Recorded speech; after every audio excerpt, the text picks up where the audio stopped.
이사야서 55장 8절 찾으셨습니까? 내 생각들은 너희 생각들과 같지 아니하며 내 길들은 너희 길들과 같지 아니하리라. 주가 말하노라. 하늘들이 땅보다 높음같이 내 길들은 너희 길들보다 높으며 내 생각들은 너희 생각들보다 높으니라. 비와 눈이 하늘에서 내려와 거기로 되돌아가지 아니하고 땅을 적셔서 땅이 열매를 맺게 하고 싹을 내게 하여 씨 뿌리는 자에게 씨를 주고 먹는 자에게 빵을 주게 하는 것 같이. 자, 같이 이러면은 이제 주님께서 비유로 설명을 하시는 거죠. 그래서 성경 공부에 있어서 가장 효과적인 성경 공부 중에 하나는 같이란 말이 나올 때 항상 주의하는 겁니다. 왜냐하면 주님께서 영적인 진리를 이 세상에 있는 자연 현상과 비유해서 설명하실 때 있죠. 자, 마찬가지로 11절 내 입에서 나아가는 내 말도 그러하여 그것이 헛되이 내게로 되돌아오지 아니하고 내가 기뻐하는 것을 이루며 내가 그 말을 보내어 이루게 하려는 일에서 형통하리니. 그렇죠? 네, 하나님께서는 우리가 하나님의 말씀이 다 흩어져서 그 들은 말씀 어제 들었는데 다 잊어버렸는데 다 잊어버린 것 같아도 그게 다 잊어버린 게 아닙니다. 이렇게 누적이 돼 있다가 필요한 경우에 하나님께서 얼마든지 우리에게 이 순간에 역사하실 수 있기 때문에 부지런히 공부해서 잘 차곡차곡 쌓아두는 것은 반드시 필요한 일이고요. 그래서 너무 많이 공부한다 이렇게 생각하실 건 없습니다. 성경 공부의 경우에는. 그렇죠? 예. 자, 우리 전도서 8장 지난 시간에 아마 5절까지 본 것 같아요. 전도서 8장. 전도서 8장 아주 그 해석과 관련된 귀한 말씀을 지난 시간에 봤었는데요. 여러분들이 정말 우리가 눈으로 목격하는 모든 현상, 그것이 자연 현상이든 그것이 사회 현상이든 그것이 어떤 정치적인 행위든 모든 것이 성경에 기록되어 있는 하나님의 말씀에 의해서 우리가 해석을 할 수가 있습니다. 판단할 수가 있고 정확하게. 물론 그것은 이제 성령님께서 우리를 통해서 역사하신다는 전제하겠죠. 그래서 지난번에도 말씀드렸듯이 성경을 성경으로 비교해서 해석될 때만 하나님의 해석이고 성경을 아무리 인용한다고 해도 여기서 자기에게 필요한 몇 가지를 뽑아서 자기가 주장하는 주장을 갖다 옹호하려고 한다. 특히 그런 경우에 이단 교리들 중에 여러 가지가 있습니다. 칼빈의 예정론도요. 성경에서 예정과 관련된 말씀들을 몇 가지 뽑아서 설명을 하는데 사실은 성경에서 하나님께서 하신 예정이란 단어를 이렇게 뽑아보면은 칼빈의 예정론은 안 나옵니다. 그거는 칼빈이 만들어 놓은 예정론의 성경 구절을 몇 개를 뽑아서 그거를 꽤 맞추려고 하는 것이지 실제 성경 자체에서 하나님이 사용하신 예정이란 단어를 찾아보면은 5번밖에 하나님이 쓰시질 않으셨어요. 근데 그 예정은 죄인들이 지옥에 가고 하늘나라에 가도록 예정됐다는 말은 없어요, 성경에. 그렇게 예정하시는 거 아니에요, 하나님께서는. 그거는 예정과 관계는 없고, 그러면 성경에서 말씀하시는 창세 전에, 창조도 있기 전에 하나님께서 그리스도 안에서 예정하셨다고 그랬는데 그 예정이 뭐냐? 조건이 하나 붙어 있어요. 그것은 뭐냐면 창세 전에 예정을 하셨지만 그 예정의 대상자들은 그리스도 안에 있는 사람들에 대한 예정이에요. 그러니까 우리가 예수 그리스도를 믿기 전에는 아담 안에 있었거든요. 아담 안에. 예수 그리스도를 믿을 때 성령께서 우리를 예수 그리스도의 몸된 주님의 몸된 교회 안으로 집어넣어서 그것이 고린도전서 12장 13절이죠. 우리가 주님의 몸 안으로 들어와서 비로소 그리스도 안에 있게 된 것이에요. 그러면 성경에서 예정의 대상자는 안 믿는 사람이 아니라 구원받고 믿은 사람이 예정의 대상이에요. 그럼 하나님께서 한 예정은 무엇인가? 거기다가 또 한 가지 조건이 있죠. 그것은 뭐냐면 하나님께서는 미리 아시는 분이에요. 전지전능하시기 때문에 누가 예수 그리스도를 믿을지를 알고 계셔요.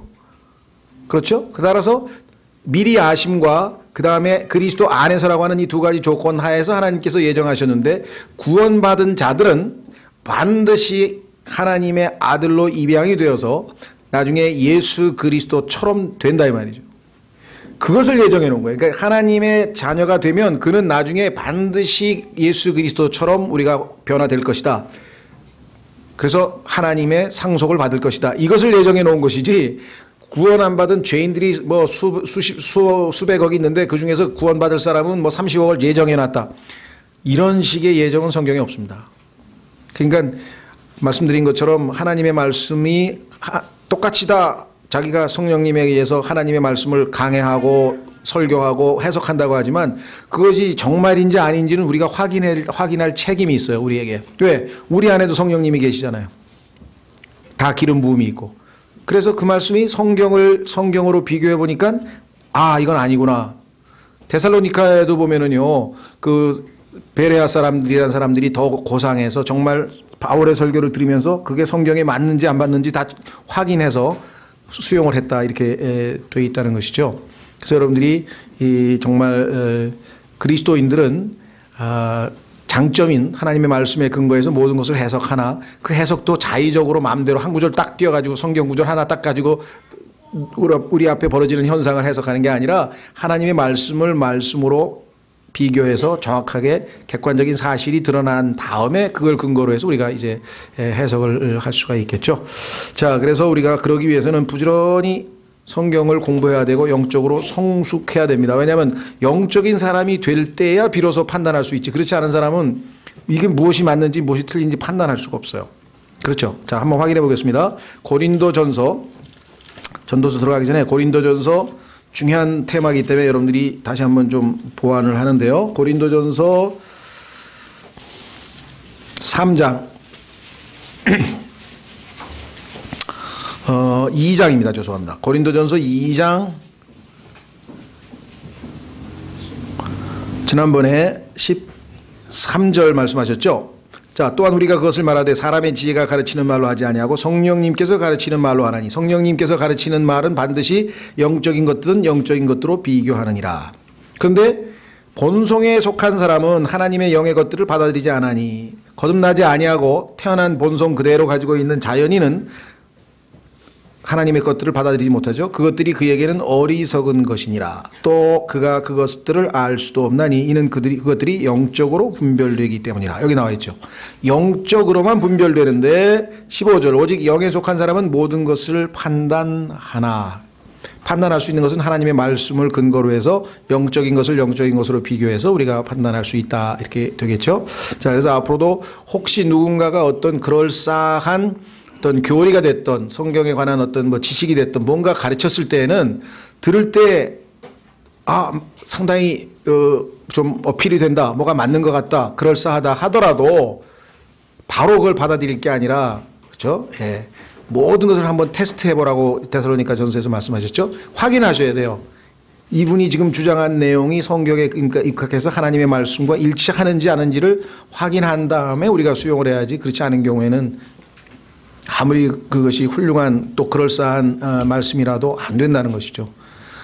최근에 보면은 뭐 제일 그 사람들 중에 요즘에 이제 또 미국에서 뭐랄까 이렇게 논의의 대상 중에 되는 것 중에 하나는 뭐냐면요.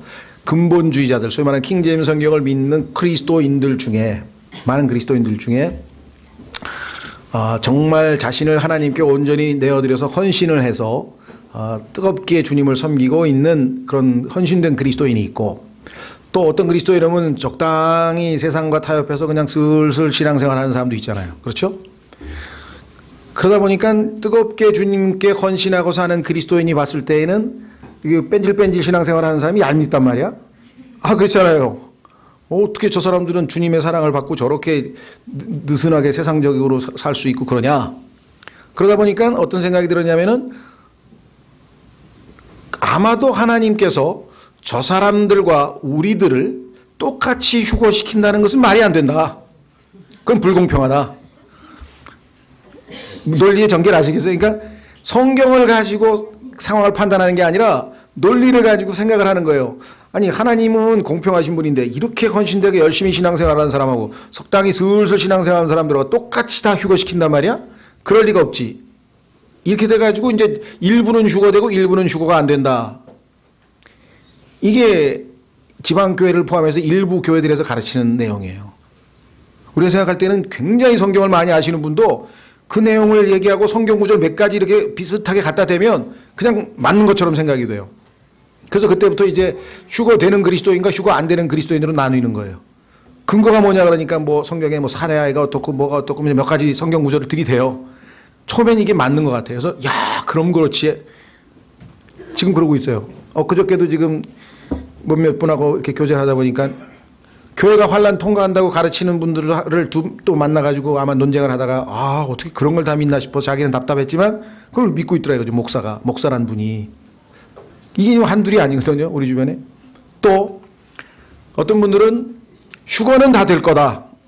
그러나 천년왕국 때 지상에 내려와서 이 세상에서 뭔가 아무것도 안 한 사람은 보상이라는 걸 있겠냐 이거죠. 그래서 그 사람들은 천년왕국은 끝나면 영원히 함께 사는 거는 이제 구원받은 때 준 약속이니까 맞지만 천년왕국 때는 두 가지. 무임소장관처럼 아무 할 일 없이 빙빙 돌면서 할 일 없이 이제 무료하게 시간을 보내야 되는 그런 어떤 징계를 받는 사람들이 있다는 사람이 있는가 하면 더 궁극적으로는 천년 동안 지옥에 가서 대기 상태에 있다가 나중에 천년왕국이 끝나면 그제 가서 영원한 생명을 누린다. 뭐 이렇게 가르치는 사람도 있고요. 이 다 이유가 뭐냐면 하나님은 성경에 근거해서 구원받았을 때 주신 유업과 조건이 있고 구원 이후에 우리의 삶에 대해서 어떠한 보상을 하고 어떻게 하신다. 이게 성경에 나와 있는데 이게 아니라 주변에 있는 사람들을 보고 자신이 판단하기에 저렇게 열심히 신앙생활 헌신된 사람하고 저렇게 실실 놀면서 신앙생활하는 사람하고 하나님이 똑같이 대하실 수가 없다. 이렇게 자기가 정해놓고 거기에 맞는 성경 구절을 갖다 맞히는 거예요. 근데 논리적으로 볼 때 사람들에게 어필은 돼. 그렇잖아요. 그렇죠? 성경이 없이 그냥 얘기해 보세요. 이 사람은 이렇게 정말 헌신되고 열심히 성경 읽고 전도하고 막 또 회개하고 조그만 죄를 지어도 하나님 앞에 자백하고 이렇게 거룩하게 삶을 사는데 이 사람은 뭐 회사에서 뭐 주일도 빠지고 뭐 골프도 치러 가고 뭐 이런다. 예를 들면. 근데 이 사람도 휴거, 이 사람도 휴거. 이 사람도 천년왕국, 이 사람도 천년왕국. 그럴 리가 없지. 이게 되는 거죠. 그래서 하여간 들으면 그럴싸한 내용들이 굉장히 많아요. 근데 이런 게 은연중에 사람들에게 어필이 되는 것 같아요. 많은 사람들이 근데 넘어가 있는 사람들이 많습니다. 그래서 절대로 여러분들이 어떤 그럴싸하더라도 성경을 펴서 정확하게 보여달라 그랬죠. 당신이 말하고 있는 그 주장이 성경 어떤 구절에 근거해서 맞는지 좀 확인을 해야 되는. 자, 그래서 1절서부터 5절까지 지난 시간에 봤고요. 오늘은 6절서부터 11절까지. 자, 모든 목적한 것에는 때와 판단이 있으므로 지난번에도 3장에도 나왔었죠. 뭐뭐 할 때가 있고 뭐뭐 할 때가 있고 뭐뭐 할 때가 있고 이 때와 판단. 정말 이것 잘 타이밍을 맞추는 사람이 정말 뭐 기업 가든 정치 가든 무슨 일을 하든 간에 아주 이 뭐랄까요 리더십이 있는 사람이고 또 이 인정받는 사람이죠. 뭐 아주 제일 쉽게는 주식도 언제 팔 건지 언제 살 건지 그거 때를 잘 맞추는 사람이 성공하는 거 아니겠어요? 그죠? 예. 오늘도 아침에 오면서 뭐 우리 하여간 무슨 얘기를 하다 그런 얘기가 나왔는데 우리 제 사촌이죠. 그러니까 작은 아버지의 딸인데 40살, 4-5살 됐는지 모르겠는데 그냥 웃으면서 그래서 31-2살 때 이렇게 뭐랄까 결혼할 좋은 기회가 있었대요. 그런데 하여간 그때 왜 타이밍을 놓쳤는지 그러고 나더니 그냥 10년이 지나도록 이제 결혼하니까 아버지 어머니가 아이고 그때 보낼 걸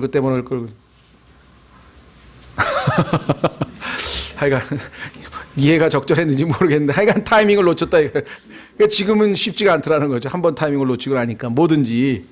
그렇죠? 예, 그래서 정말 이것은 철저히 주님 앞에 우리가 기도하고 주님의 도우심이 필요한 것 같아요. 그래서 여기는 이 땅의 하늘 아래서 내려다보니 모든 목적한 것에는 때와 판단이 있으므로 그런 까닭에 사람의 불행이 그에게 크게 임하나니. 왜 크게 임하냐? 모르니까. 7절에 써 있잖아요. 그래 앞으로 무슨 일이 있을지 알지 못하느니라.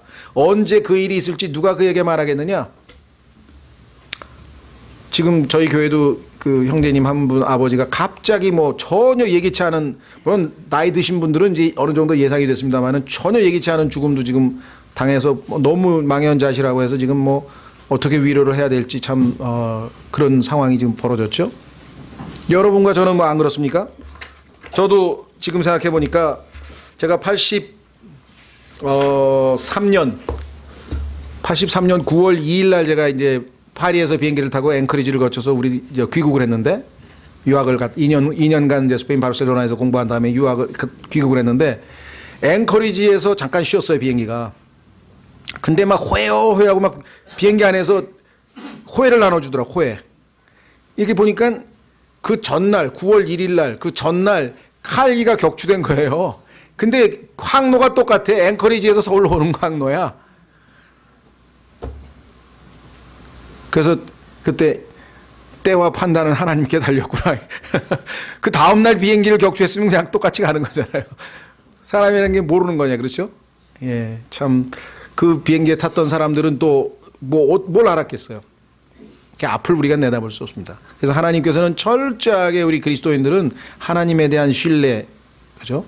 맡기는 것이죠, 하나님께. 자, 그래서 여기 보니까 7절에 그는 앞으로 무슨 일이 있을지 알지 못하느니라 언제 그 일이 있을지 누가 그에게 말하겠느냐. 자, 한번 9장에 가서도 비슷한 말씀이 하나 있는데요. 한번 보겠습니다.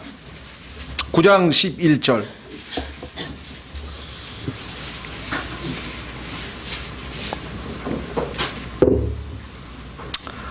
9장 11절. 내가 돌이켜 해 아래에서 보니 경주가 빠른 자들에게 돌아가지 아니하고 전투가 강한 자들에게 돌아가지 아니하며 빵이 지혜로운 자들에게 돌아가지 아니하고 재물이 명철한 자들에게 돌아가지 아니하며 호의가 재능 있는 자들에게 돌아가지 아니하고 오직 때와 기회는 그들 모두에게 생기느니라.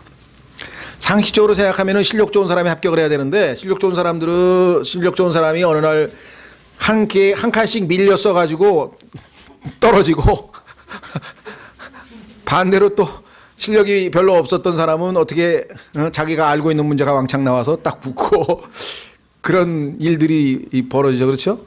이 땅에서 보면 우리가 납득할 수 없는 일들이 너무나 많이 일어나. 그래서 프란시스 셰퍼라고 하는 분은 아주 우리는 비정상의 사회에 살고 있다라고 하는 것을 자기 아들들 교육할 때 그 자녀들 교육을 그렇게 시켰대요. 어떤 비정상적이 일어나도 이상하게 여기지 말라. 왜? 이 사회가 비정상이니까. 그렇죠? 이 세상은 악한 현 세상이라 그랬잖아요. 선하신 분을 죽였죠. 의로우신 분을 십자가에 못 박아 죽였죠. 그러니까 지금 세상에서 비정상적인 일이 일어나도 당황하지 말라. 그렇게 자녀들에게 교육을 했다고 아주 얘기를 했는데요. 자, 12절도 나와 있습니다. 전도서 9장 12절. 사람도 자기 때를 알지 못하나니. 아까 말씀드렸잖아요. 9월 2일자 비행기 탔으면 1일자 탔으면 그냥 가는 건데 다행히 2일자를 타서 살아남았죠. 예. 물고기들이 재난의 그물에 걸리고 새들이 올무에 걸림같이. 여러분들 보셨어요? 쌩쌩 날던 새가 아차하는 순간에 그냥 딱 그물에 걸려가지고 옴짝달싹 못하고 또 잠자리도 막 신나게 날다가 딱 했는데 그냥 거미줄에 걸려가지고 그냥 바닥바닥 하면 그냥 꼼짝달싹 못하고 바다에서 그 고기들도 막 신나게 하다가 그냥 낚시에 쫙 걸려가지고 싹 잡았대. 그렇게 설명했죠. 그물에 걸리고 새들이 올무에 걸림같이 사람들의 아들도 재난의 때 그것이 그들에게 갑자기 닥치면 올무에 걸리는. 급작스럽게 우리에게 일어나는 불행들, 그래 작은 일서부터 시작해가지고 그렇죠. 하여간 지난 월요일 날인가요? 하여간 은진이가 그냥 갑자기 새벽 2시인가 2시 반에 그냥 토사광난이 일어나가지고 그냥 막 이불에다 다 토하고 난리가 났었어요. 그래가지고 그냥 겨우 이제 가라앉았나 싶어 갔더니 4시에 또 일어나가지고 막 토하고. 근데 6시에는 이번엔 또 이제 막 밑으로 막 이제 또 막 설사를 하고 8시에 또 토하고. 그래 그냥 못 보냈는데 뭐 장염이었나 봐요. 하여간 뭐 그래가지고선 3일간 겨우 이제 먹이고 해서 이제 목요일 날 3일간 못 갔죠. 3일간 못 가고 이제 목요일 날 갔는데 뭐 이유를 모르겠어요. 똑같이 그날 저도 좀 약속이 있어서 좀 늦게 들어가고 애들 엄마도 좀 늦게 들어간 것 같은데 이제 애들만 셋이 있으니까 밥 해 먹기도 그러니까 주일날이었으니까 주일날 저녁에 집에 가가지고 아마 짜파게티를 해서 먹었다 그러더라고. 근데 친구의 성분이 멀쩡한데 얘는 은진이한테만 무슨 일이 벌어졌는지 잘 모르겠는데 하여간 그렇게 됐어. 하여간 그렇게 별 아주 뭐 큰 일이 아닌 작은 일서부터 시작해가지고 갑자기 무슨 일이 터져버리면 뭐 어떻게 해볼 도리가 없는 것이죠. 그래서 우리는 늘 하나님을 신뢰하고 살아가는 삶이 우리에게 늘 필요하다. 자, 그래서 다시 돌아오시면 전도서 8장. 그래서 그 피터 라크만 주석에 보면 아주 재밌는 얘기가 써 있는데요. 그 때와 관련지어서 사람들이 생각할 때는 예언자다, 뭐 무슨 현자다 그러면 자기 뭐 때를 잘 안다 그러죠. 시기와 때와 목적을 잘 판단하는 사람이 바로 그런 사람이잖아요. 그래서 뭐 조금 더 발전하면 이제 점쟁이도 되고 뭐 이래서 뭐 언제쯤 어떻게 된다 뭐 이런 거 얘기하는데, 한 번은 아마 어느 왕국에서 그 신임을 얻는 그런 현자가 있었던 모양이에요. 그러니까 왕과 대신들이 시기심이 난 거예요. 야, 가만히 있어봐라. 이 친구가 점점 인기를 얻어가는데, 그래서 세상적인, 그래서 이제 제거하자. 소위 말하면 권력자들이 자신들의 이 입지가 좁아진다. 그래서 제거하자. 아마 이런 이제 결정을 내린 것 같아요. 그래서 이제 잔치를 베풀어서 이제 초청을 한 거야. 오라고, 들어오라고. 근데 들어가서 딱 보는데 들어가는 입구서부터 경비가 삼엄한 게 뭔가 좀 이상해. 야차 싶은 거예요. 야, 이거 오늘 내 죽는 날이구나. 그걸 안 거예요, 현자가. 아, 오늘 날 죽이려고 하는구나. 왜? 벌써 사람들이 자기가 이제 이렇게 높임 받고 그러니까 시기심이 났다는 거 알았죠. 똑똑한 사람이니까. 그래서 딱 들어갔더니 아니나 다를까, 자네는 대단한 지혜가 있는 사람이고 예언을 미리 앞을 내다보는 사람이니까 자네가 죽는 날을 알겠지? 하고 왕이 물어본 거예요. 근데 얼마나 지혜롭게 답변했는지 아세요? 하나님께서, 신께서 저에게는 제가 죽는 날은 가르쳐 주지 않았습니다. 다만 제가 죽는 날 바로 다음 날 폐하께서 죽는다는 거는 가르쳐 주셨습니다. 그 죽이면 자기도 다음 날 죽어야 되는데 죽일 수가 있겠어요? 참 지혜롭게 답변한 것 같아요. 예, 하여간 다시 돌아오셔서 8절, 영을 다스리는 권능이 있어 영을 머무르게 할 사람이 없고 죽는 날에 권능을 가진 사람도 없으며 그 전쟁에서는 면제받는 것도 없나니 사악함도 자기에게 넘겨진 자들을 건져내지 못하리로다. 자, 영을 다스리는 권능이 있는 자가 없다. 무슨 소리냐? 정말 성경을 교리적으로 정확하게 공부를 한 사람은 이제 충분히 이해가 되는데, 자, 하나님께서 인간은 영과 혼과 몸으로 되어 있죠.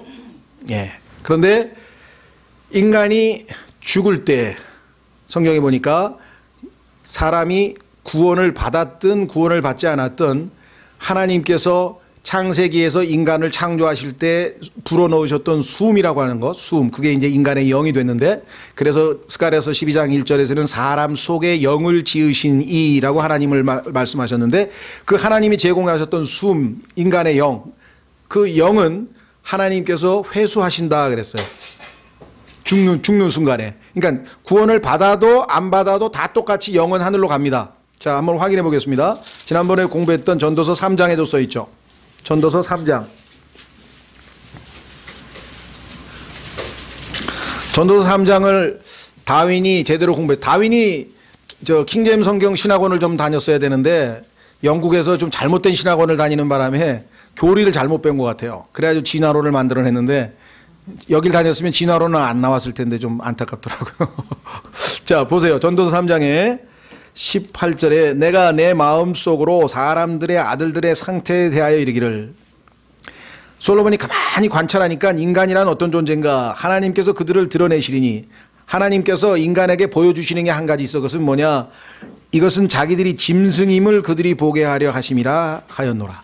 이 땅에 사는 인간과 짐승과의 삶을 비교해 보니까 똑같아. 먹어야 살고 마셔야 살고 잠을 자야 살고, 그렇죠? 때가 되면 죽고, 그러기 위해서 죽음을 대비해서 후손을 남기고, 짐승하고 인간하고 다른 게 하나도 없어요. 그래서 19절, 사람들의 아들들에게 일어나는 것이 짐승들에게 일어나나니 곧 한 가지 일이 그들에게 일어나느니라. 그건 뭐냐? 이것이 죽는 것 같이 저것도, 짐승이 죽는 것이나 인간이 죽는 것이나 똑같아. 둘 다 사망 선고를 받으려면 간단해요. 코에서 숨이 안 나오면 짐승도 죽은 거고 인간도 죽은 거예요. 그렇죠? 네. 그래서 자, 이 중난이 참으로 그들이 다 한 숨을 가졌도다. 그러므로 사람이 짐승보다 뛰어날 것이 없나니 이는 모든 것이 헛된 것이기 때문이로다.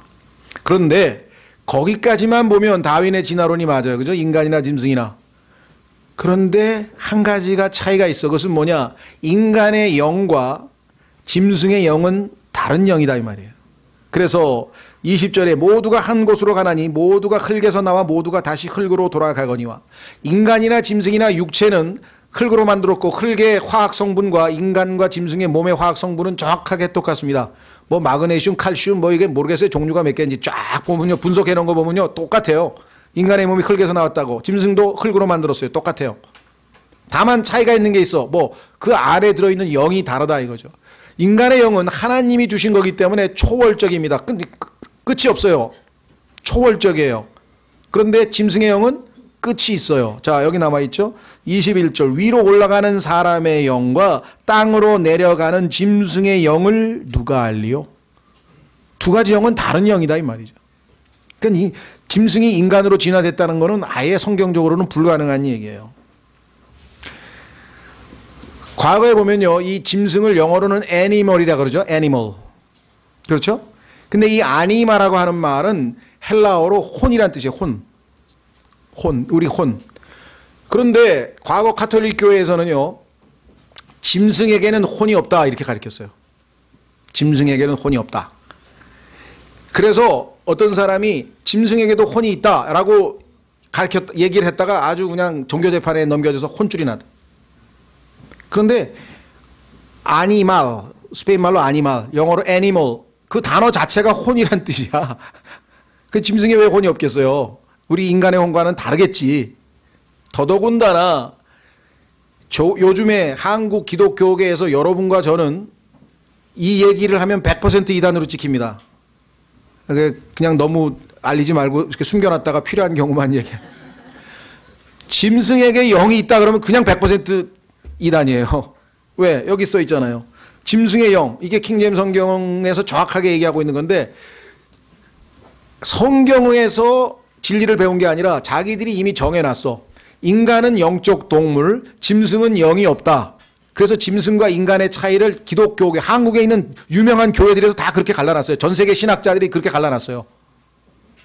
그래서 짐승은 영적인 존재가 아니고 인간만 영적인 존재다. 이렇게 얘기를 해놓고 그러다 보니까 성경에 영이 써 있네. 여기 짐승의 영이라고 써 있잖아요. 그럼 어떻게 해요? 고쳐야죠. 그래서 혼으로 다 바꿔놨어요. 혼으로. 짐승의 혼이라고 다 뜯어 고쳐놨다니까요. 그러니까 짐승의 영을 왜? 하나님의 말씀을 못 믿겠다는 거예요. 성경에 보면 하나님의 영이 있어요. 거룩한 영. 그 다음에 사람의 영이 있어요. 그 다음에 마귀의 더러운 영이 있어요. 그 다음에 짐승의 영이 있어요.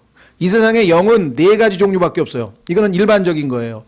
혼은 인간이 70억이다 그러면 70억 개의 혼이 다 달라요.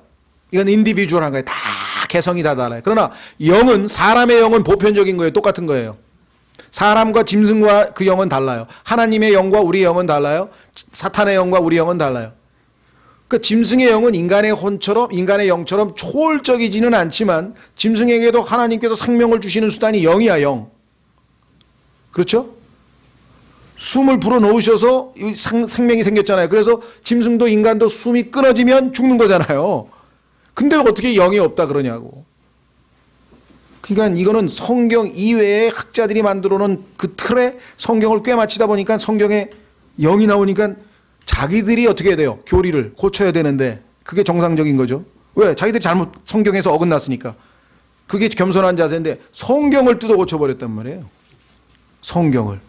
지금 이 시대가 그래서 이 시대를 라오디게아 교회 시대라고 하는데 이 라오디게아라고 하는 말은 소위 말하면 그 시민을 정복하는 사람의 권리란 뜻이에요. 시민의 권리. 요즘에 시민권이란 말 쓰죠. 인권.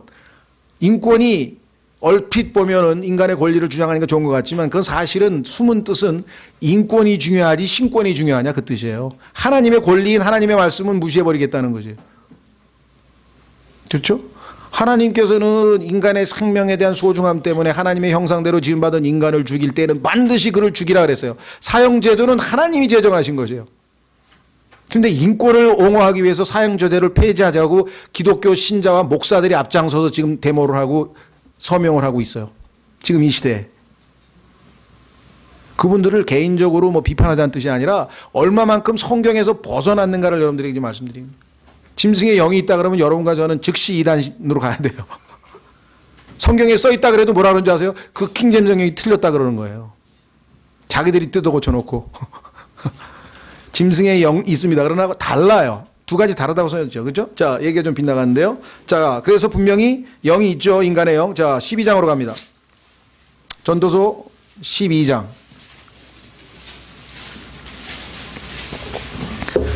인간의 영은 위로 하나님께로 올라가고 짐승의 영은 땅으로 저 밑으로 내려간다 그랬는데 여기 또 인간의 영을 하나님께로 돌아간다고 써있네요. 전도서 12장 1절서부터 보면요. 7절에 보면 그때 흙은 전에 있던 대로 땅으로 돌아가며 인간의 몸에 대한 이야기입니다. 영은 그것을 주신 하나님께로 돌아가리로다. 이렇게 됐죠. 그렇죠? 자, 그래서 우리는 전도서 8장에서 영을 다스리는 권능이 있어 영을 머무르게 할 사람이 없다. 이 얘기는 뭐냐면 하나님께서 생사화복을 주관하시니까 이제 너는 고만 살아라. 때를 정하시는 분 하나님이라 그랬잖아요. 그게 뭐 각자 다르겠죠. 어떤 사람 80세, 어떤 사람 50세, 어떤 사람 60세. 이제 고만 살아라고 하나님께서 영을 회수해 가려고 할 때 자기가 그 영을 머무르게 할 수 있는 파워를 가진 인간은 없다 이 말이에요. 하나님보다 센가요? 하나님이 지금 회수해 가려고 그러는데 못 가게 막을 때 뭐라 그러나요? 막 고뇌라 그러나? 그 여러분들 보셨나요? 예, 저는 과거에 사극에서 봤어요. 사극에서 왕이 안 죽으려고 그냥 막 처음에는 왜 저렇게 막 얼굴이 막 으그러지나 돼. 영을 머무르게 하려고 그러는 거예요, 지금 이게. 숨이 떠나려고 하는데 못 가게 지금 막는 거 아니에요. 근데 이긴 사람 봤어요, 나중에? 결국은 내려놓잖아요, 그죠? 얼마나 정확해. 영을 머무르게 할 사람이 없어요. 죽는 날에 권능을 가진 사람도 없어요. 그 전쟁에서 면제받는 것도 없어요. 군대는 있어도 군대는 면제가 되는데 이건 면제 안 돼. 죽어 다. 그래서 제일 정확하게 진단하는 건 뭡니까? 요즘은 뭐 의학적으로 심장사인지 뭔지 잘 모르겠어요, 저는.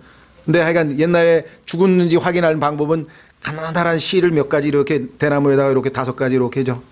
그래가지고 왕의 코에다 이렇게 대고 있는 거야, 의사가. 어의가. 그래가지고 조금이라도 움직이면 아직 수분 붙어 있는 거야. 그 안 죽은 거야, 그죠? 한참 되고 있는데 미동 전혀 움직이질 않아. 그러면 이제 졸하신 거야. 그 판단할 때 숨을 거둔다. 숨. 하나님이 가져가신 거야 이미. 그 권능 머무르게 못했어요. 졌어요. 여기 써 있죠 그대로. 면제받는 것도 없나니 사악함도 자기에게 넘겨진 자들을 건져내지 못하니라. 그 아무리 강한 마귀도 하나님이 한번 사망에다가 넘겨주면 그건 어쩔 수가 없는 것이죠. 그래서 한번 죽는 것은 사람들에게 정해진 것이다. 이렇게 성경은 말씀했죠. 자, 여기서 우리가 한 가지 더 짚고 넘어갈 것은 여기는 없지만 혼이 어떻게 되냐가 중요한 거죠. 그렇죠? 예수님께서 뭐라고 말씀하셨습니까? 사람이 온 천하를 얻고도 자기의 혼을 잃어버리면 무슨 유익이 있느냐. 혼이 마지막에 영원한 지옥에 던져지면 이 세상에서 온 천하를 호령하고 누리고 살아도 그게 무슨 유익이 있냐 이거죠. 마지막에 저렇게 비참하게 됐으니. 아까 로댕에 생각하는 사람처럼 그 지옥에서 고뇌당하는 사람을 바라보면서 그래서 중요한 거는 혼입니다. 지금 이 땅에서 오늘날 사람들은 두 가지 양극화 현상이 있어요. 그것은 뭐냐면 이 땅에 있는 사람들 중에 일부는 몸에 대해서 소위 말하면 육체에 대해서 아주 집착합니다. 그렇죠? 그래가지고 그냥 저는 죄송합니다. 뭐 70세 할아버지가 나와서 막 근육을 하고 막 이렇게 근데 절로 좋아 보이지가 않아요. 저러다가 세월이 가면 뭐 안 죽겠어요? 그 얼마나 더 비참해져. 차라리 그냥 늙음하게 적당하게 자기 몸이 하나님 말씀대로 겉사람은 후패해진다고 그랬으니까 점점 약해지는 것을 하나님 말씀에 순응해서 자기 몸 잘 관리하면서 조금씩 그렇게 했어야지. 그거를 갖다가 뭐 안티에이징 한다고 막 나이를 거꾸로 올린다고 막 그게 뭐 5년 10년은 가겠죠. 뭐 90, 100 가도 그냥 그때도 이제 아령할 건가요? 그때는 아령이 무거워서 들지도 못할 거? 여기 전도서에 써 있잖아. 전도서에 여기 써 있다. 메뚜기도 무겁다 그래, 메뚜기. 에? 5절. 메뚜기가 짐이 되어 욕구가 그치리로다. 아령은커녕 메뚜기도 들지 못할 때가 올 텐데 그거 왜 곱게 그렇다고 해서 몸을 막 혹사시킬 필요는 없지만요. 건강을 유지하되 늙어가면 늙어가는 거에 맞게끔 자기가 생활 패턴을 잘 지혜롭게 하는 게 좋겠죠. 그래서 뭐 요즘에 보면 막 난 저기 그 강남에는 저는 이제 그 상담 요청 때문에 가끔 가다가 이제 이 지하철 타고 가서 가는데요. 저도 그다음에 이제 제가 또 목 치료, 디스크 치료하는 데가 또 병원이 강남에 있어서 할 수 없이 가는데 이게 뭐 그냥 한 건물 10층 건물 안에 성형외과가 뭐 6, 7개야 그냥. 제가 가는데도 정형외과인데 10층 중에서 6층인가를 정형외과가 쓰고 나머지 4개 층이 있는데 그 4개 층에 혈관외과 하나, 정형외과 하나, 정형외과 전부 다 정형이래. 성형외과. 그러니까 강남 지나가는 사람들 여자들 보니까 다 고쳤구나 이게. 왜 이렇게 많은 병원이 성업을 하려면 나는 못 봤지만 다 고치지 않고서는 먹고 살 수가 없잖아. 그래서 한 가지 좋은 일은 했다고 성형외과 이게 그래도 일자리 제공했잖아. 그런 면에서는 훌륭한 일을 했는지 모르겠는데 글쎄요. 난 하나님께서 만들어 놓은 거를 인간이 고쳤다는 거는 정말 내가 볼 때는 아닌 것 같아. 어쨌거나 예, 몸에 대해서 관심이 많아요. 그냥 뭐 건강식 무슨 식 반면에 또 한쪽은요 영적인 일에 관심이 많아요. 영, 스피릿. 그래가지고 이 영을 단련시키는 마인드 컨트롤하는 사람 뭐 저 어디 뭡니까 저 절에 가서 그 뭐라 그러지 무슨 요가도 하고 그다음에 또 참선도 하고 그다음에 아예 거기 가서 그 휴가를 가가지고 아예 거기서 먹고 자고 하면서 왜 그런 수련 같은 거 하는 사람도 있잖아요. 예. 무슨 뭐 템플 스테이도 하고 뭐도 해서 그러니까 서양도 그렇고요. 두 가지 양극이에요. 마귀가 인간에게 혼의 중요성에 대해서 혼은 예수 그리스도를 믿어야 복음으로 혼의 구원이 이루어지거든요. 이 혼의 구원에 대해서 관심을 갖지 않게 하고 전부 다 좀 고상한 사람은 영적인 것, 마인드 컨트롤 뭐 무슨 해가지고 뇌신경 과학 무슨 해가지고 조금 더 이쪽으로 몰고 한쪽은 또 육체로 몰고. 우리는 혼의 중요성을 예수 그리스도를 통해서 복음을 통해서 혼을 이겨오는 거예요. 그렇죠? 그게 그리스도인으로서는 혼의 중요성을 알고 있는 사람들은 예수님 말씀대로 온 천하를 얻어도 혼을 잃어버리면 안 된다는 것이죠. 자, 다시 돌아옵니다. 그래서 8절은 뭐 혼에 대한 얘기는 없지만 일단 우리가 혼의 운명은 예수 그리스도에 대해서 믿느냐 받아들이느냐 거부하느냐에 따라서 하늘로 가고 아니면 하나는 지옥으로 가는 것이죠. 자, 다시 돌아옵니다. 9절 내가 이 모든 것을 보며 해 아래에서 이루어진 모든 일에 내 마음을 기울인 즉 한 사람이 다른 사람을 다스리면서 자기를 해치는 때가 있도다. 예, 우선 9절서부터 11절까지 좀 마무리 짓기 전에 그 8절에서 이 세상에서는 죽음으로부터 면제받는 사람이 없지만 우리는 예외적으로 죽음에 대해서 바울이 신약 그리스도인으로서 선전포고를 했습니다. 왜냐하면 예수님께서 죽음을 이기셨기 때문이죠. 그렇죠? 그래서 우리 그리스도인들은 이 영이 이 땅에서 육체적으로 우리가 죽고 혼이 떠나고 또 영이 떠난다 하더라도 그 죽음 이후에 대해서 전혀 두려워하지 않아요. 왜냐하면 사망에 대해서 예수 그리스도께서 이미 승리를 하셨기 때문입니다. 그 구절 하나 한번 우리가 확인하고 구절로 넘어가겠습니다. 자, 고린도전서 15장으로 가보겠습니다.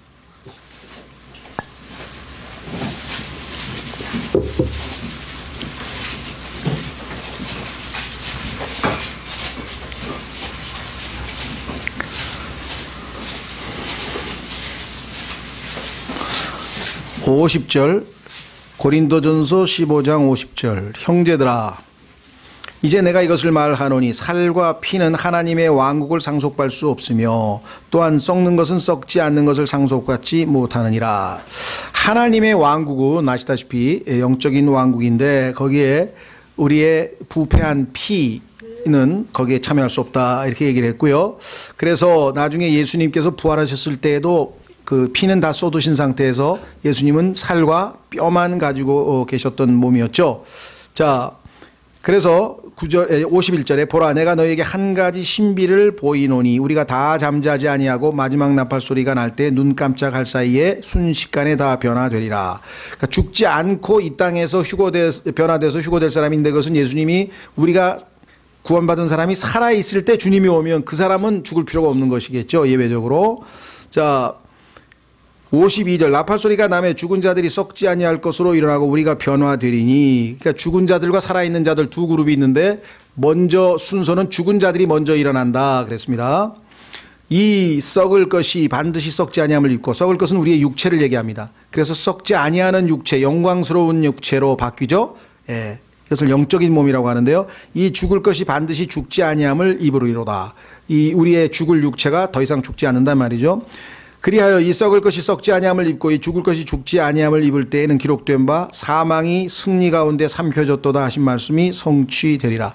이제 사망은 더 이상 우리에게 지배력을, 권능을 행사할 수 없는 상황이 됐죠. 그래서 승리의 도전장을 이렇게 던지는 겁니다. 55절. 오 사망아 너의 쏘는 것이 어디 있느냐. 사망 너는 나에게 더 이상 권력을, 힘을 행사할 수 없다. 오 무덤아 너의 승리가 어디 있느냐.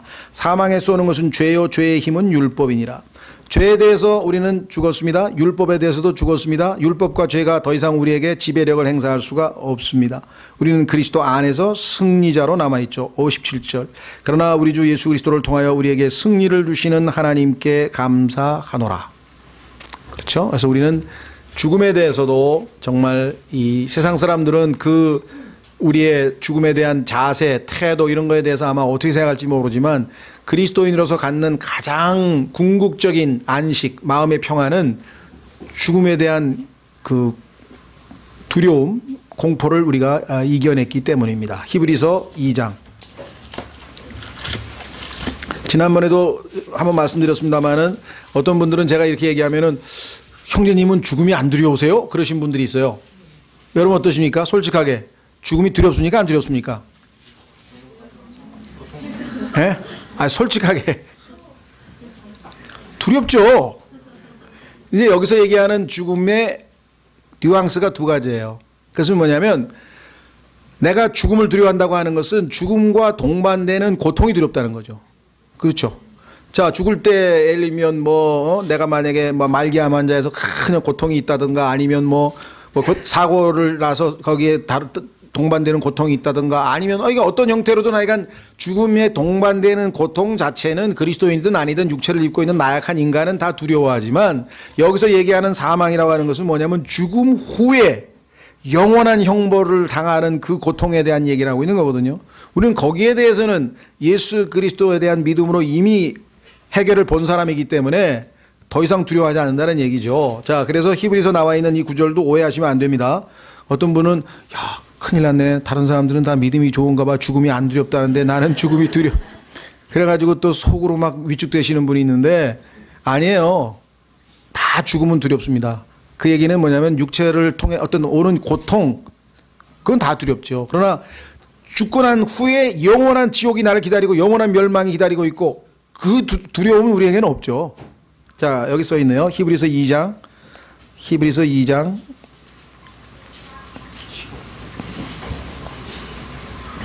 예. 14절부터 보겠습니다. 그런즉 자녀들은 살과 피에 참여한 자들이므로 우리가 육체를 입고 있잖아요.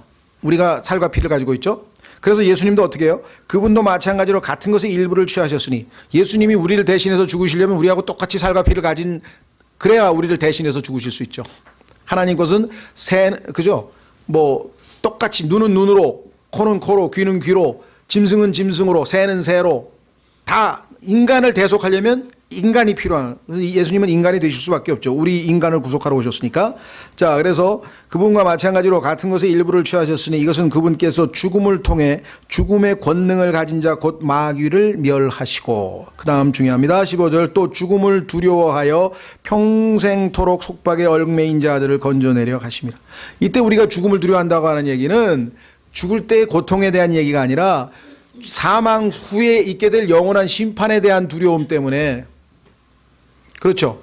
만약에 어떤 사람이 정말 확신이 있어. 딱 죽는 순간에 끝이야. 더 이상 고통이고 지옥이고 하늘나라고 아무것도 없다. 죽는 게 만일 우리의 마지막이다. 그러면 죽음을 왜 두려워하겠습니까? 그러려면 아마 자살하는 사람도 많을 것 같아요. 왜?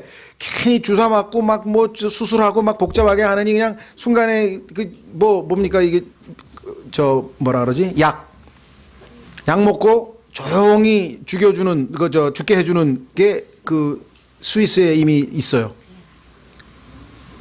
스위스에 가면요, 저 죽고 싶습니다 그러면 거기 회원제로 가입을 하면요, 딱 타이밍 돼서 고통이 있구나 그러면 의사가 간호사하고 해서 딱 약을 먹이면은 싹 자면서 10시간 안에 푹 자면서 싹 그냥 그걸로 끝나게 해주는데 그냥 선풍적으로 인기를 끌고 막 가입하고 있어요 지금. 왜 그런 줄 아세요?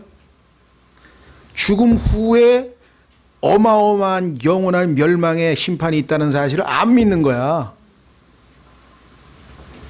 그러니까 차라리 고통당하고 병 앓고 죽느니 깨끗하게 고통 없이 죽는 게 좋겠다고 생각한 거죠.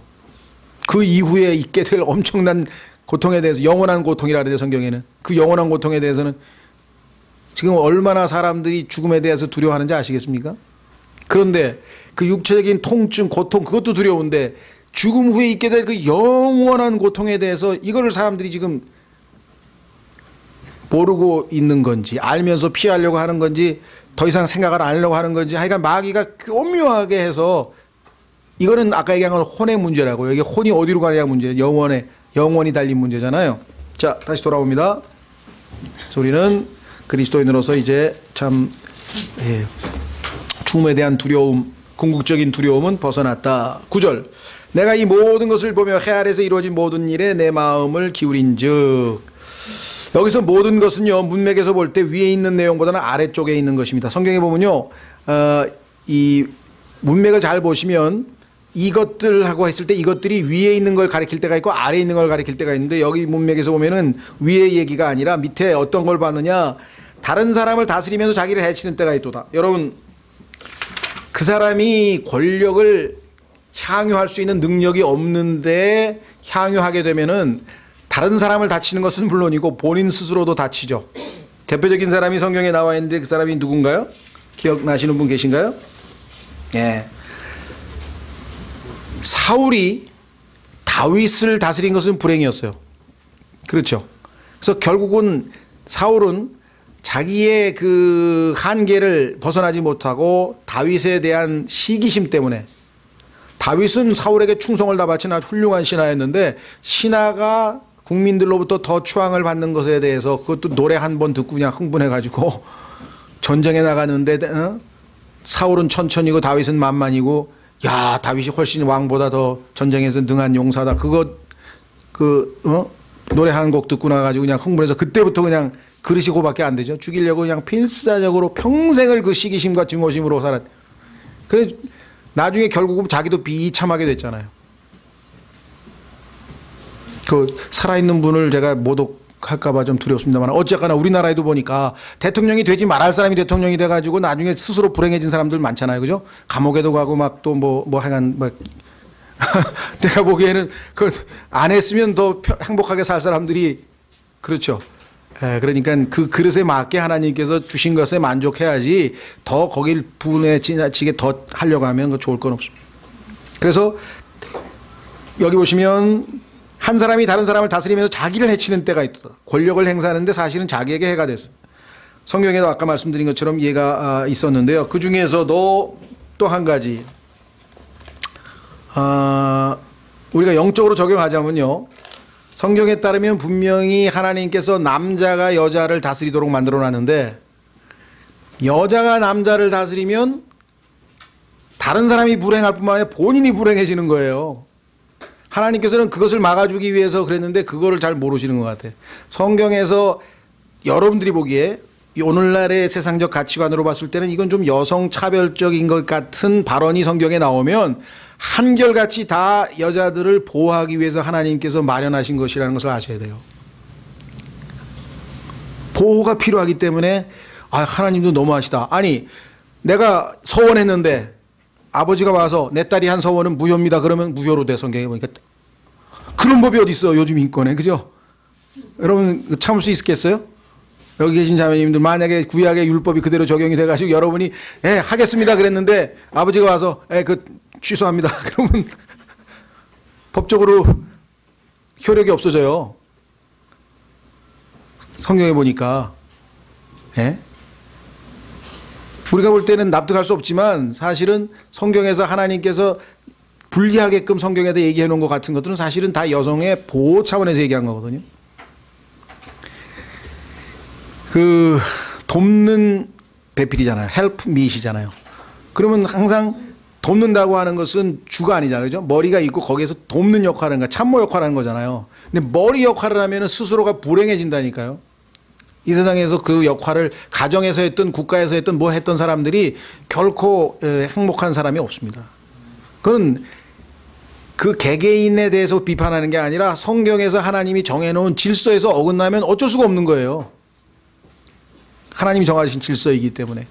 그래서 그거는 우리가 이 하나님 말씀이 얼마만큼 정확하게 하나님 뜻대로 움직이는가, 모든 게 그렇습니다. 결국은 나중에 가서 이 우주가 바로 잡히는 것도 그 하나님의 말씀이 그대로 정확하게 집행될 때 비로소 이제 그게 가능해지는 것이죠. 예. 성경에 보니까 참 아주 구체적인 것, 이 땅에 예수 그리스도께서 재림하실 때 되면요, 아버지들과 아들과 서로 거의 대화가 없는 상황이야. 그러니까 사이가 안 좋은 게 성경에 써 있어요. 여러분들 혹시 그거 기억나세요? 한번 확인해 보겠습니다. 성경 읽다 보면 아니 이게 왜 갑자기 뭐 아버지하고 아들하고 뭐 무슨 상관이야 이런 건데 그게 상당히 중요한 거예요. 말라기 한번 보세요. 말라기 4장 5절. 요즘에 아버지들과 아들들과 말 한마디 없이 거의 대화가 없다. 그 전부 예수님이 곧 오신다는 징조 중에 하나라니까요. 요즘에 여자들이 자꾸만 뭐 칠레고 뭐 브라질이고 메르켈 총리고 여자들이 자꾸만 총리가 되고 대통령이 된다. 성경에 써 있다니까요. 마지막 때 그렇게 된다고. 젊은 사람들이 뭐 우리나라 보니까 뭐 20몇 살짜리 여자가 국회의원을, 난 정말 대단히 죄송합니다. 그냥 시집이나 가지 뭘. 시집가는 얘기는 나쁜 뜻으로 한 게 아니라 그 남자의 보호하에, 남편의 보호하에 있을 때 행복한 여자가 될 텐데 국회의원 한다고 국가 권력을 잡아가지고 그냥 그것도 걸핏하면 머리 깎고 나타나가지고 보셨어요? 아, 그것도 하필이면 또 외국어 대학원 나와가지고 참 걸체 넌 내가 볼 땐 안쓰러워. 저건 머리를 깎고 저게 뭔 짓인가 싶은데요. 예? 다 스스로 불행을 자초하는. 자, 말라기 4장 5절. 말라기 4장 5절. 보라, 크고 두려운 주의 날이 이르기 전에 내가 대언자 엘리야를 너희에게 보내리니 그가 아버지들의 마음을 자녀들에게로 돌아오게 하며 자녀들의 마음을 그들의 아버지들에게로 돌아오게 하여. 이게 정상이에요. 하나님께서 이루시고자 하는 천년왕국의 아름다운 모습은 부자간에. 그런데 부자간에 지금 막 대화의 단절, 소통의 단절. 그렇죠? 이게 하나님께서 보시는 어마어마하게 중요한 거예요. 이 가정 파괴, 요즘에 보니까 뭐 무슨 텔레비전 프로그램에서도 나 혼자 산다든가 뭐 혼자 사는 뭐 그런 프로그램 있죠. 뭐 450만인가 지금 혼자 사는 사람들이. 그다음에 계속 늘어납니다, 지금. 그거 볼 때 예사로 보시면 안 돼요. 성경에 따르면 가정 파괴는 하나님의 질서를 무너뜨리는 거예요. 성경에서 그래서 자, 거기 또 보세요. 뭐라고 되어 있나? 말라기. 지금 본 말라기 보시면은요. 2장 14절. 요즘에는 뭐 여자들이 뭐 이혼을 더 많이 요구한다 그러더라고요. 근데 옛날 구약 시대에는 거의 남자가 여자를 버리는 게 이혼인데 그게 왜 금지되어 있나 한번 보세요.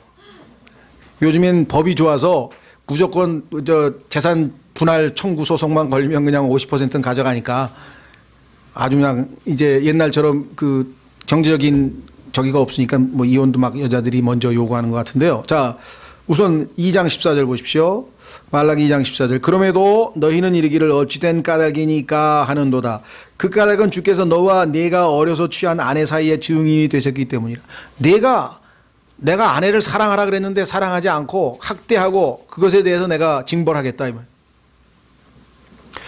우리나라는 남자들이 얻어맞고 사는 사람이 더 많나요? 난 잘 모르겠네. 근데 하여간 중동이나 지금 전 세계의 평균으로 봤을 때에는 정상적으로 이게 부부간의 사랑을 주고받고 그런 가정이 거의 없어요. 아주 일방적으로 여자들이 다 그 피해를 입는 아주 그런 게 뭐 아프리카, 중동 뭐 어마어마하잖아요. 자, 여기 보시면 뭐라고 되어 있습니까?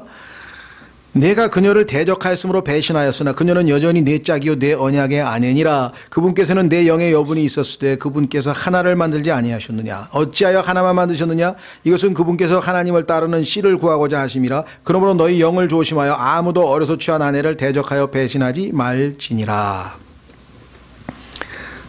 예수님께서도 마태복음 19장에서 이혼 문제에 대해서 언급하셨고요. 그래서 가정 문제는 사실은 성경에서 핵심적인 문제입니다. 창세기 2장에서 결혼하면서 바로 가정이 생겼고요. 그 다음에 구장에 가서야 국가가 생겼고요. 그 다음에 오순절에 가서야 교회가 생겼어요. 하나님이 인정하시는 세 조직은 이 세 가지밖에 없는데 그 중에 가정이 모태가 되는 거지. 국가에든 교회에든 그만큼 가정이 소중한 것인데 오늘날 이 가정의 소중함에 대해서 점점 사회적으로도 그렇고 제일 뭐 우스꽝스러운 나라가 어느 나라인가요? 여러분 생각에는 프랑스예요. 프랑스. 거기는 무슨 뭐 그 현직 대통령이 보니까 처음에도 뭐 결혼도 정상 결혼이 아니고 이렇게 동거녀를 했죠. 그러다가 선거하면서 또 바꿨죠. 근데 요번에 또 해가지고 다음번에 미국을 가야 되는데 퍼스트 레이디가 누구냐 지금 그래가지고 난리가 났어요. 그 지금 현재 같이 엘리제궁에서 살던 그 무슨 저 기자 출신의 그 여자도 먼저 30년 동안 애 4명 난 여자 쫓아내고 지금 자기가 꿰찼잖아요.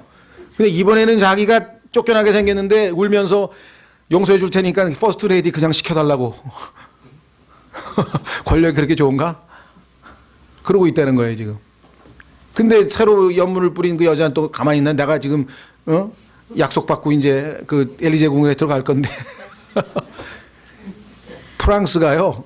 미국이 오늘날 이렇게 타락한 게 프랑스 2차 세계대전 때 미국 군인이 프랑스에 가서 프랑스 여자들하고 저기가 돼서 프랑스 문화를 배워가지고 가서 미국이 다 이렇게 된 거거든요. 가장 반성경적이고 프랑스는요 어마어마하게 휴머니즘 인간이 드높임을 받는 나라입니다.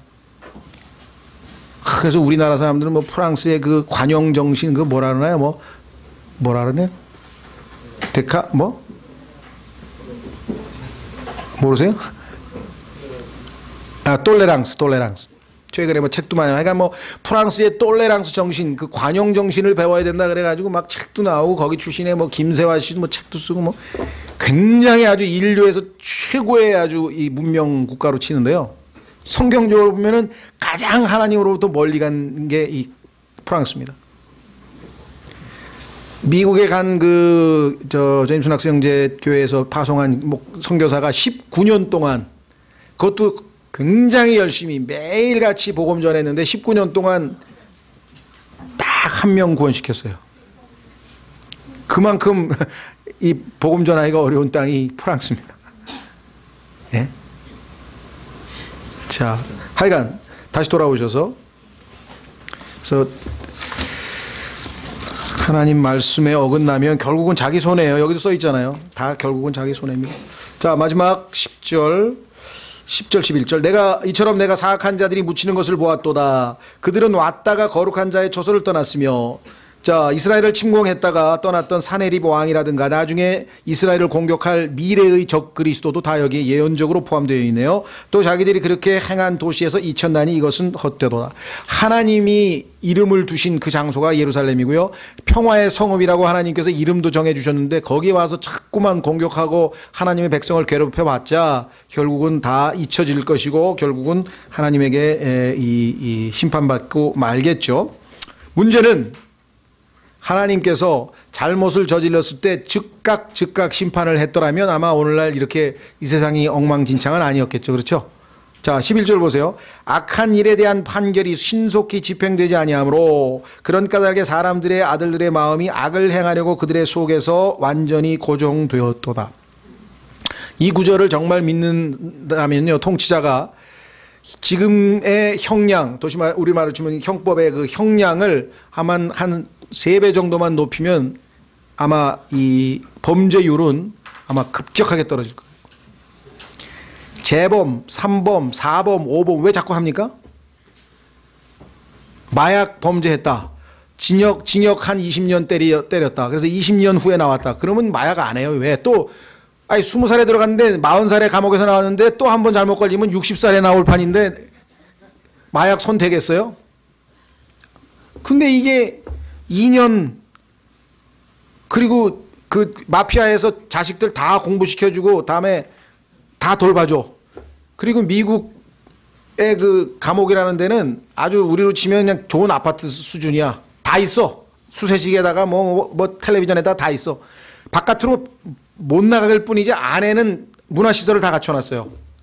뭐 때문에? 인권. 아까 얘기했잖아요. 신권이 중요한 게 아니라 인권이 중요하다는 거죠. 그러고 나서 이 사람이 나중에 나오면 뭐예요? 잘 먹고 잘 사는데 이게 안 없어져요. 안 없어져요. 뭐 쉽게 얘기해서 제가 말씀드려요. 싱가포르 침 뱉으면 10만 원. 침 안 뱉어요. 담배 버리면 10만 원. 담배 안 버려요. 우리도 지금 여기 뭐 금연 뭐 자꾸 그러는데 형량을 높이면 그건 못 합니다. 형량을 높이면. 국회의원 자꾸 왜 뭐 선거 왜 해요? 뭐 해봐야 뭐 집행유예 아니면 뭐 얼마 이거. 그렇죠? 부정선거 한 번 저지르면은 그 다음에는 국회의원 못 된다 그러면 안 해요. 근데 하여간 성경에 보니까 하나님께서도 즉각 심판을 안 하고 오히려 내버려 두시는 게 그게 결국은 우리에게 유익이 되는 게 아니에요. 그렇죠? 바로바로 매를 맞았으면은 훨씬 더 저기 했을 텐데 하나님의 긍휼이 많으신 것이 때로는 우리에게는 상당한 자 로마서 1장에 보니까 이 지금 현재 당시의 로마 시대를 얘기했지만 오늘날 우리 20세기 21세기 현재 우리의 문명도 왜 이렇게 무질서하고 악이 관연하고 불법이 천지고 이렇게 됐는가? 성경에 보니까 하나님께서 내버려 두셨기 때문이라. 포기했다는 거예요. 하나님께서 인간과 여러 번에 걸쳐서 시도를 했지만 인간이 반응을 안 보이니까 부모가 애를 바로잡으려고 야단도 쳐보고 원로도 보고 뭐도 해보고 하다는데 나중에 안 되니까 그냥 에이, 네 마음대로 살아라. 이렇게 하면 그 아이는 이제 그야말로 뭐 걷잡을 수 없이 아주 빗나가 버리게 되는 것처럼 이 땅의 인간도 그렇게 됐다는 것이에요. 그게 지금 우리가 목격하고 있는 이 현상이에요. 그런데 아프리카의 어느 나라는 아주 뭐 이 법 집행이 너무나 엄격해서 도둑질 한 번 하면 왼손을 자른대요. 또 한 번 하면 오른손을 자른대요. 세 번째 도둑질 하면 죽이는 거야. 도둑이 있겠습니까? 없겠습니까? 그 나라. 없어요. 예. 범죄와의 전쟁할 필요 없어요. 저를 대통령으로 뽑아주면 돼요. 무슨 범죄와의 전쟁하는데 돈을 왜 이렇게 많이 들이냐고. 형량만 그냥 법조문만 고치면 돼. 3배씩만 올리면 돼. 3배씩만. 10년을 30년으로 올리고. 그러죠? 그러면 그냥 다 없어져요. 구약 보세요. 간음하면 현장에서 돌로 쳐서 죽였어요. 간음하겠습니까? 아무리 무슨 아동학대는 어디 있고 무슨 성폭행은 어디 있고 뭐 아동포르는 그냥 그런 건 전부 다 성경적으로 치면 다 사형이야. 다 사형. 지금 인구 밀도도 높아 죽겠는데 얼마나 편해. 그래서 난, 야, 이 구약 시대도 살만했네. 율법을 지키는 사람, 하나님을 사랑하는 사람은 구약이 살만했어. 왜? 그냥 깨끗이 청소가 돼, 그냥. 오늘도 저기서 죽고, 안식일 지키다가 저기서 죽고, 그럼 나도 경계심을 해서 하나님 말씀 조심스럽게 겸손하게 살고, 교만한 사람도 별로 없고, 왜? 교만하면 그냥 걸핏하면 죽잖아, 그냥. 다 죽잖아. 근데 하나님은 긍휼이 많으셔. 그렇죠? 자. 그리스도인들 마지막 한 구절 자꾸 마치겠습니다. 하나님께서 여러분들 매 때리면은요 감사한 줄 아세요. 네? 아직도 하나님이 날 사랑하시는구나, 나를 관심 갖고 계시는구나. 그렇죠? 일이 꼬이고 안 될 때마다 하나님께 감사하셔야 된다니까. 하나님께서 나오라고. 자, 마지막 구절 한번 보겠습니다. 히브리서 12장. 히브리서 12장.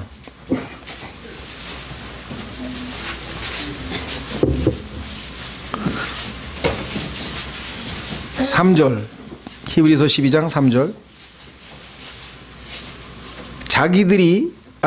죄인들이 자기를 대적하여 이처럼 거역한 것을 견디어 내신 분을 깊이 생각할지니 이것은 너희가 너희 생각 속에서 지치고 기진하지 아니하게 하려 함이라.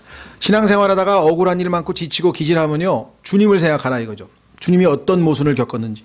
너희가 죄와 싸우되 아직 피 흘리기까지 대항하지는 아니하였도다. 또한 자식들에게 하듯 너희에게 말씀하시는 권면을 너희가 잊었도다. 이르시되 내 아들아 너는 주의 징계를 멸시하지 말며 그분의 책망받을 때에 낙심하지 말라. 주께서 사랑하는 자를 친히 징계하시고 자신이 받아들이는 아들마다 채찍질하시느니라 하셨느니라. 6절에 있어서 우리가 굉장히 조심해야 될 거는요, 징계를 받을 때에는요 첫 번째, 내가 혹시 죄를 지었나? 하나님께서 징계하시는 게 죄에 대한 징벌인가를 먼저 기도해야 되고, 아무리 봐도 잘못한 게 없는 것 같은데 만약에 하나님께서 나에게 뭔가 어려운 상황을 만들어서 징계를 주셨다. 그것은 6절에 해당되는 거예요. 사랑하고 있다는 증거고, 그 다음에 뭐예요? 받아들이는 아들이라는 증거입니다. 많은 사람들은 징계를 벌 내리는 것만 생각하는데 아니에요. 첫 번째가 벌이에요. 그걸 고쳐주기 위해서, 잘못을 저질렀으니까. 잘못 안 했는데도 하나님께서 징계를 하셨다. 그것은 사랑하기 때문에 예방조치를 하는 거예요. 예방주사야, 예방주사. 그게 고린도 후서에 나와 있는 바울의 경우예요. 바울은 잘못한 게 하나도 없는데 사탄의 가시가 몸에 있고 너무너무 고통스러워가지고 기도를 3번이나 했더니 하나님께서 내 은혜가 내게 족하도다.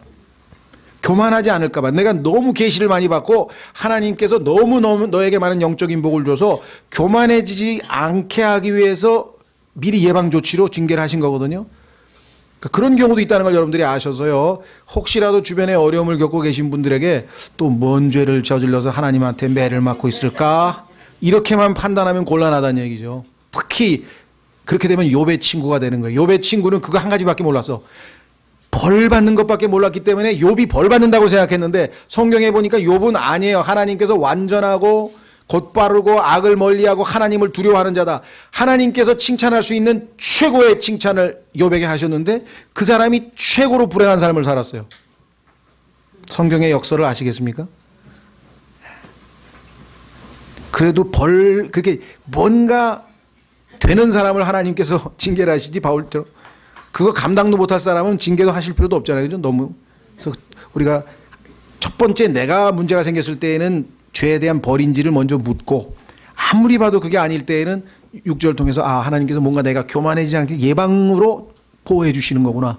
그 생각을 하시면 되겠죠. 자, 그래서 7절에 너희가 징계를 견뎌내면 하나님께서 아들들을 대우하듯 너희를 대우하시나니. 아들은 아들인데 아들처럼 대우 못할 경우가 있어요. 왜? 아들답지 않게 행동을 하니까. 자, 그래서 아버지가 징계하지 않는 자가 무슨 아들이냐. 모든 사람이 징계를 받음으로 너희에게 징계가 없으면 너희가 사생하여 아들이 아니니라. 그래서 이제는 하나님께서 징계를 하게 될 때에는 항상 두 가지 측면을 생각하는 거예요. 죄를 지었을 때에는 금방 떠오릅니다. 이거 내가 하나님 앞에 죄 지었으니까 이거 고치라고 때리시는구나. 그럼 바로 고치면 되고요. 자백하고 용서받고. 근데 아무리 해도 그게 아닐 때에는 거기서 이제 많은 사람들이 실족해버려요. 왜? 나는 잘했는데 왜 맞냐 이거죠. 이해가 안 되죠. 그렇죠? 잘했는데 왜 맞느냐. 그게 지금 여기 바울을 통해서 또 욥을 통해서 오늘 이 말씀을 통해서 사생아가 아니고 하나님이 받아주시는 거기 때문에 하나님은 앞을 보시잖아요. 내가 이 상태로 계속 가면 조금 있다가 잘못하면 넘어지거나 교만해질 위험이 굉장히 높은 거예요. 미리 하나님께서 징계를 통해서 우리로 하여금 보호하시는 거죠. 예, 다 같이 일어나셔서